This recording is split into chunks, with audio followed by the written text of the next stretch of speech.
Hi, I'm Tracy McDaniel. At Choose New Jersey, we work to attract jobs and businesses to our state by promoting New Jersey's world-class advantages for companies big and small. That's why we're proud to support programming produced by the Caucus Educational Corporation and their partners in public television. Funding for this edition of One-on-One with Steve Adubato has been provided by AmeriHealth Caritas, parent company of Perform Care. Care is the heart of our work. New Jersey Natural Gas, proud to support education in our communities. Johnson & Johnson, New Jersey Sharing Network, dedicated to saving lives through organ and tissue donation. NJM, auto insurance, homeowners insurance, and more, with a focus on safety and financial stability. Choose New Jersey. Our mission is attracting companies to the Garden State. And by Community Education Centers. This is One-on-One.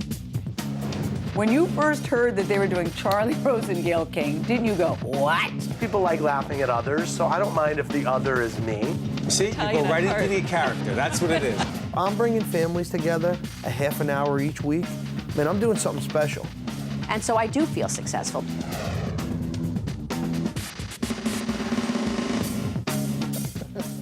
Hi, I'm Steve Adubato. It is our honor, our pleasure, for the first time to introduce Fred Bertoldo, Regional President of Northern New Jersey, Wells Fargo Bank. Good to see you, Fred. Thank you, Steve. Great to be here. Now, you're born and raised originally in this New York, New Jersey area, right? Born in New York up until the time I was 2. Then I moved out west to Northern California with my parents. And you've had positions in banking in San Jose. Right. And where else? Well, the bulk of my career was spent in the Bay Area, Northern California, outside of San Francisco and various suburbs, as well as downtown San Francisco, and then the Silicon Valley area. Also spent 7 years in Arizona. And the last 6 years I was in the Midwest, based in Milwaukee, Wisconsin. And my territory was as far south as Chicago up through the Upper Peninsula of Michigan. And now you got the Northern New Jersey market. Absolutely. And your colleague Brenda's in the... In the south, right. It's interesting. Wells Fargo have a long history with the bank, and you guys have been very involved for a long time in a whole range of activities. And I'll need to say full disclosure because you know Wells Fargo is a big underwriter and supporter of public broadcasting. Those of you who watch, you know that. But I want to talk to you about small business. Great. It's a business you know well. Right. You've told our producers that you get a real sense that there is more confidence today than there was, say, 3 years ago. Can I say 3? I think that's safe. Than 3 years ago in the small business community market than there was 3 years ago. Make the case. Well, we've always maintained a strong desire to help support small businesses in the terms of extending credit that will allow them to grow, either in terms of taking on additional projects, hiring employees, expanding, purchasing new sites. And there's been very little appetite on the part of the business owners, say 3 years ago, in comparison to now. We're starting to see more interest from business owners, talking to our bankers, applying for credit. And the purpose is typically to update equipment, take on additional projects that they've kind of had on the sidelines, purchase new buildings, hire employees. And a lot of it is because of a general sentiment that there's an improving economy and much more confidence that these are times where taking on those challenges would make sense. But on the banking end, Fred. Yeah. Is there the same degree of confidence, to use your word, and a desire, a willingness to reciprocate and say, you know what, if you're ready, we're ready to loan? Absolutely. In fact, we've been ready to make loans, particularly in the case of small business customers, where there's a solid track history, an ability to repay.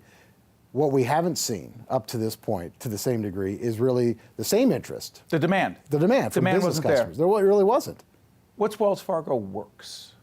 Wells Fargo Works is a couple different things. It's a website, so it's an online community and resource center that makes available information to help business customers navigate their business through their long-term growth plans. What does that mean?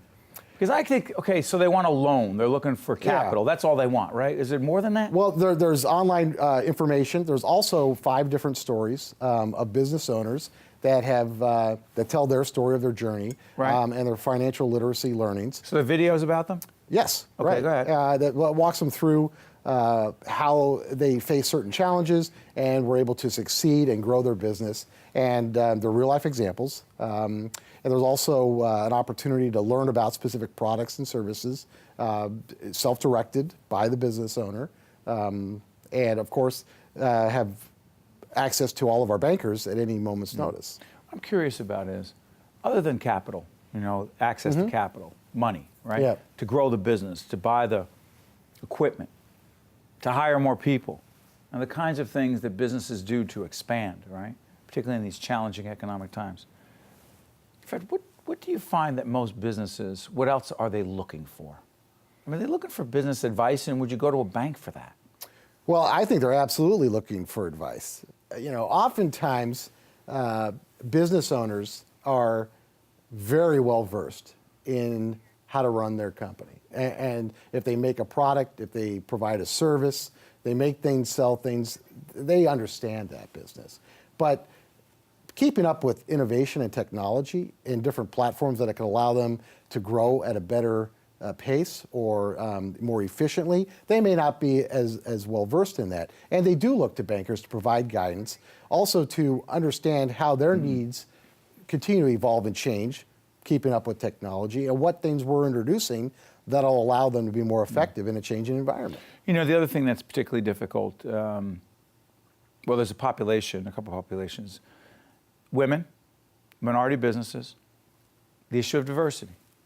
Very important, I know, to you and your colleagues. Absolutely. What are you doing to reach out to certain segments of the business community, small business community, to be supportive there? We're trying to best understand what their needs are. Are they similar or different in certain ways? And being able to understand how we can introduce products that would allow them to be more successful. It's really about understanding their business, what challenges they face, what their audience is that they're trying to market. Are they sometimes different, potentially? Could they be different? They absolutely, everyone's got their own story. And it's up to us to really sit down, understand their set of circumstances. Each customer is unique. So interesting, because your colleague Brenda Ross-Dulon, right? We did this 50, what was it, Jackie, Best 50 Women in Business. And Jackie Tricarico, our executive producer, went down there and did a special. And Brenda you guys were one of the main sponsors of that. And I thought there are these 50 talented, successful women in business that are being honored by NJ Biz magazine, I believe it was. And I think to myself, these entrepreneurial women are out there doing these terrific things. But a lot of us, men who run our own businesses, it's challenging enough. In some ways, it's probably even more difficult for women being successful in business. Fair to say? I don't have anything. No, we have no evidence directly no evidence to support it. To support but it's that. got to be. I think it's very challenging to run your own business. You think about all the obstacles you're going to face to be able to create something, get it off the ground, create interest, and to continue to grow it. Right. It's a pretty staggering set of circumstances that you're facing, and being able to provide advice and have someone you can turn to make sure that you're contemplating all the different challenges or obstacles. Managing staff. Managing employees. staff. You got tax liabilities that you're going to be facing. There's regulatory changes that get introduced. And there's also managing your business and protecting privacy of customers.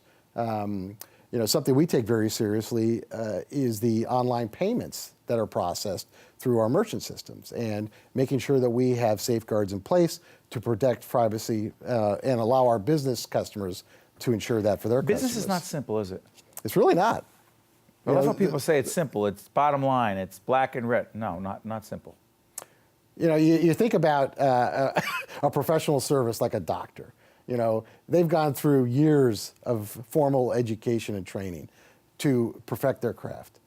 But Now go out and run that business. Now go out and run that. Now run your medical business. Right, It's right. not the same. There's a lot of things that you don't think about. Right. It's not as, in an ideal world, you'd be worried about your patients. But there's so much more when you've got a private practice to be thinking about. You don't have that. That's hard enough, but then you have to do this. Absolutely. Fred Bertoldo is the regional president of Northern New Jersey for Wells Fargo Bank. We welcome you back home. Thank you. To the Garden State and the New York region. We want to thank you, Fred, for joining us. We appreciate it. Great. Stay It's right great there. to be here. We'll be back with more one-on-one right after this. Stay with us. To see more one-on-one programs, visit us online at oneonone.org. If you would like to express an opinion, email us at info@caucusnj.org. Find us on Facebook at facebook.com/Steve Adubato, Ph.D. and follow us on Twitter at Steve Adubato. There she is, Barbara Mintz, Assistant Vice President, Wellness, Newark Beth Israel Medical Center. Good to see you, Barb.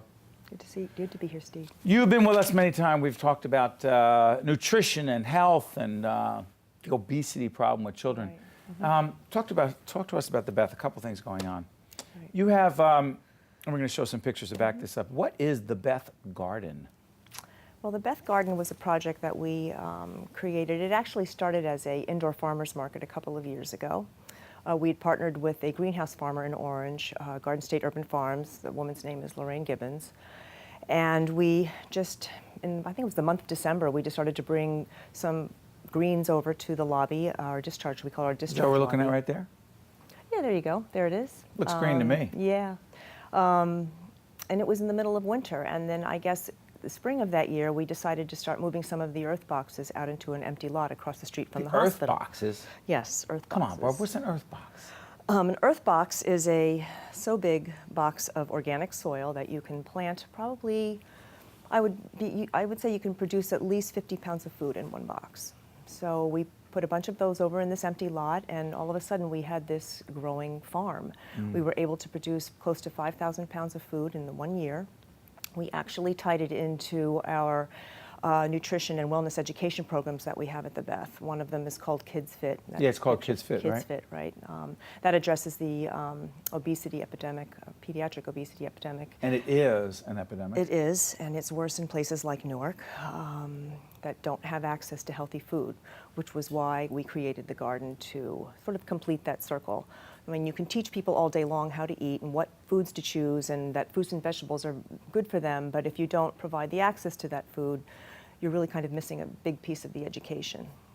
So our children from that program were able to go over to the farm, the garden, and plant their own fruits and vegetables, and Which was new for them. which was very new for them. In fact, most of these kids didn't even realize that carrots came from the ground. They think they could pick them up in a supermarket with the ranch dressing already in it. And the little boy that you saw in that picture had never tasted a radish before. He didn't even know what a radish was. So now he's growing them and eating them along with other fruits and vegetables. So Let's put things in perspective.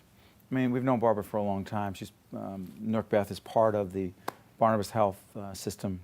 We've done a lot of health programming connected to with Barnabas Health. But Newark Beth is in the heart of the South Ward of the city of Newark, a part of the city that struggled for a long time. Food desert is a term that's used a lot, and you would say it basically means? it just means that there is no healthy food available to lots of the people in the community, if not the entire, certainly the South Ward. There's no real supermarket. The closest one, lots of people would have to take a bus to get to, and it's very difficult. If you can imagine going grocery shopping, if you have a couple of kids and you have to get on 2 buses to go buy some healthy food, the local corner stores are usually where people shop, and they don't really have the healthy food that people need. You know, I remember when you first came into the Barnabas Health system and they first brought you into the Beth. I thought, okay, this is interesting. I know this is what Barbara does. By background, tell everyone what your background is to be doing what you're doing. Okay, I'm a registered dietitian. My first life I was in business, but certainly it just wasn't rewarding enough for me. I just really didn't find it to be my thing. So I went back to school and became a registered dietitian and a personal trainer. So I have, that is really my first love. So I started out at the Beth as an outpatient nutrition counselor. And So it's so fascinating to me as I say to myself, the role of the hospital, a medical center in a community. doing these kinds of things? We want to certainly be there with the best care.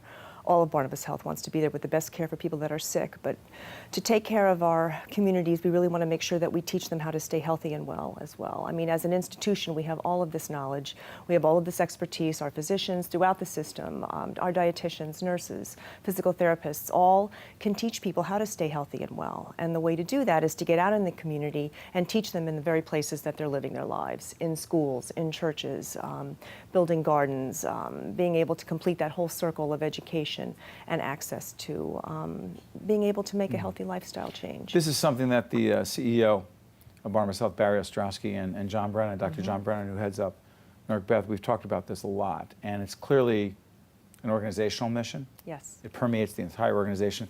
The Beth Challenge is always interesting to me. Yes. I remember a few years ago we started talking about this. Now, the Beth Challenge was an effort where, was it only people in the Beth at first? Yes. Okay, so put this in perspective. By the way, you should do this in your organization. We should have the Caucus Educational Corporation Challenge.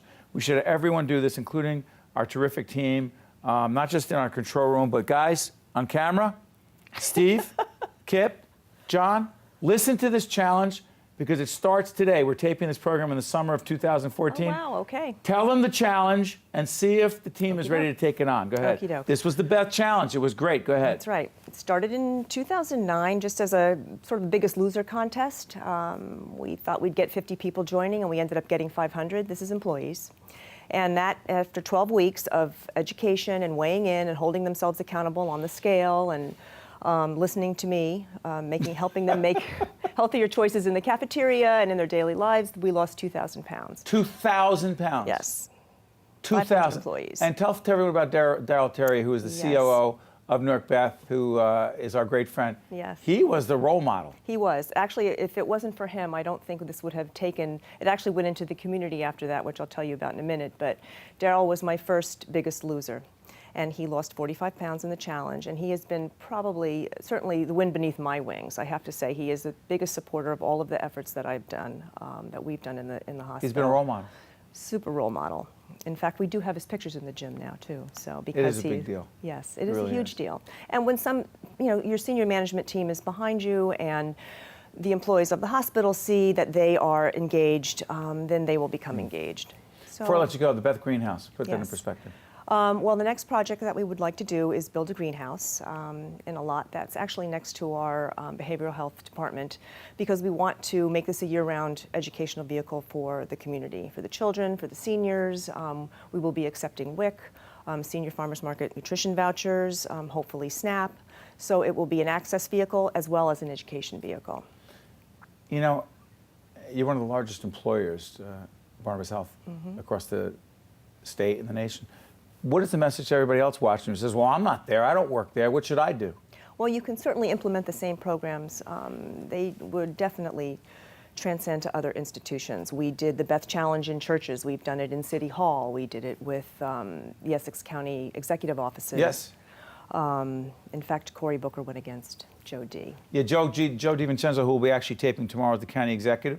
Cory Booker, who is now the U.S. Senator, will be joining us for a live call-in a few months. So they went against each other. Yes, they did. So that's why Joe D's in the gym all the time. Oh, I'm hoping that's why he's in the gym. Yeah, but all I the saw time. him eating a hot. Never mind. Okay, we'll talk about that another time. Barbara Mintz is Assistant Vice President Wellness at Newark Beth Israel Medical Center, keeping us all doing the right thing. Listen, you are terrific, Barbara. We appreciate you coming in. Thank you so much. Thank you. Thank you for having me. That's why we have great people here for one-on-one. That's why you have to stay tuned right after this. Stay with us. Thanks. To see more one-on-one programs, visit us online at oneonone.org. If you would like to express an opinion, email us at info@caucusnj.org. Find us on Facebook at facebook.com/Steve Adubato, Ph.D. and follow us on Twitter at Steve Adubato. We're now joined by Dr. Bill Luhr, who is a professor of English at St. Peter's University and the author of the book, Film Noir. It is interesting. Now, film noir, what does it actually mean? It means black film, dark film. It's films about what your father and grandfather didn't want to talk about. After World War II? Yeah, World War II and after. Is that right? Tom Brokaw did the book about 20 years ago called Greatest Generation. He sure did. It was about the image of Very people. positive, though. Extremely He was positive. positive. Is this positive, your book? No. Well, No. the book's positive, but film noir is that exact same generation. Only Tom Brokaw's notion was they were all banding together to win the war. They were positive. They were looking forward to a future. Exactly those same people are depressed, suicidal. In other words, it's another view of the 40s and 50s. That's not the positive narrative that was given out. But Bill, listen, I'm looking at this. At St. Peter's University, you teach Romantic and Victorian literature. Yeah. Okay? What is the connection between that and this book? My interests, I teach film too. Okay. And I've written a lot on film. And I like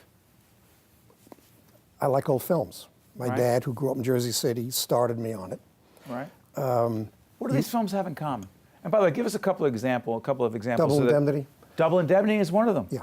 Murder My Sweet, and Detour, Sunset Boulevard? Sunset Boulevard. Many of them start at the end. In other words, Double Indemnity starts with the guy walking You know staggering, what happened, right. and it goes back. But you know from the beginning everything's going to turn out badly. And Sunset Boulevard, the one you mentioned, starts out with the main character already dead. We see him floating face down, and his body tells his story.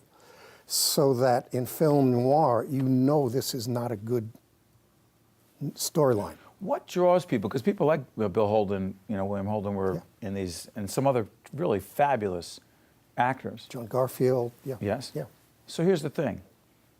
Since we know how it ends, which isn't great, and since we have talked about the fact that there are some people who look for the really positive stuff. I mean, Brokaw did write the book about the Greatest Generation, and it is very positive about what made these men, and some women, really terrific. What is it about us that, even though we know it doesn't end well, what is it about us that's drawn to it? It's the erotics of doom. Whoa, I can't let you get past that. Okay. The erotics of doom? Think of a tabloid newspaper. If you see a headline saying, man murders wife and then commits suicide. I'm reading it. Why do you then go on and read the story? You know how it turns out. He kills his wife, he commits suicide. But then people read for 4 or 5 columns to get the details, to find out the specifics. And that's the fascination of a lot of these films. And then when they've been, after the 70s, when film noir largely died, when black and white film disappeared and the Hollywood studio system fell apart, they were revived with films like Chinatown, Farewell My Lovely, and now it's the most influential form of film. It's so interesting. You're talking about film noir, and I'm thinking to myself the other day, and I don't like to do this with a great film or something I consider to be a great film. I don't like to watch it on television with it being edited and with commercials, but when it's there, I don't turn away. But Pulp Fiction was on, and I said, I'm watching Pulp Fiction because it had to be done. Is that film noir? It's neo-noir, yeah. Oh, it's neo. Yeah, Come on, why? Film noir. Quentin Tarantino isn't that it? He's a madman over film noir. That's He what I'm loves thinking. it. I'm thinking he had to be influenced by this. Virtually every film he's done, Reservoir Dogs, Yes. Kill Bill. Yes. He lives, and he knows films noir I've never heard of. It's an obsession of his. Okay, but And he why do you brings- call that something different, though? Why did you say Pulp Fiction is not film? The original ones from early 40s to around 60, they tended to be in black and white. They almost all tended to be about today. You see Okay. Double Indemnity. The people in that movie, Edward G. Robinson, look exactly like the people you would have seen in 1944 when you walked out of the theater. Got it. If you see Farewell My Lovely with Robert Mitchum in 1975, he doesn't look like you would have, like people who you would have seen on the street. He's dressed in 40s wardrobe, not 70s wardrobe. If you see Sin City, which is Sin City 2 is coming out in a month. Okay, see, now you got me thinking about a lot of things, because more and more there are certain television programs on, let's just say, I'm going to say on cable because there aren't a lot of, but there are some network shows. I know I'm going to turn some people off with this. See, to me, Mad Men, to me, is dark, very dark. It's not film, though. And you know how it's going to turn out, not good. I don't want to screw things up for you here, but Is there some television that morphs into this? A lot. You couldn't have the CSI shows. And there are 3 now, and there's going to be a CSI New Right. Orleans. What are they? They're about autopsies. Influenced by all this? Yeah, very much so. The visuals, the dark looks that many of them have, and again, the fact that they're talking about a narrative, Right. that's already over. So this isn't dead. No, Film not dead. it's come back stronger than it ever was. Stronger than ever before.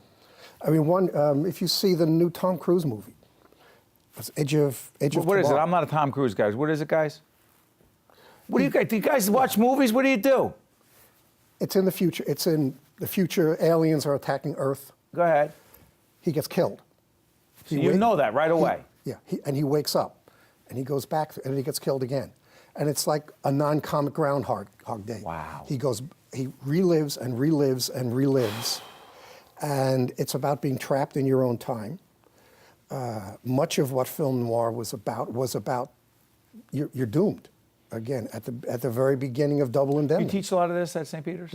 Yeah, and I like it. Students love this stuff. They do. Fascinated by it. Film's not even close to being dead.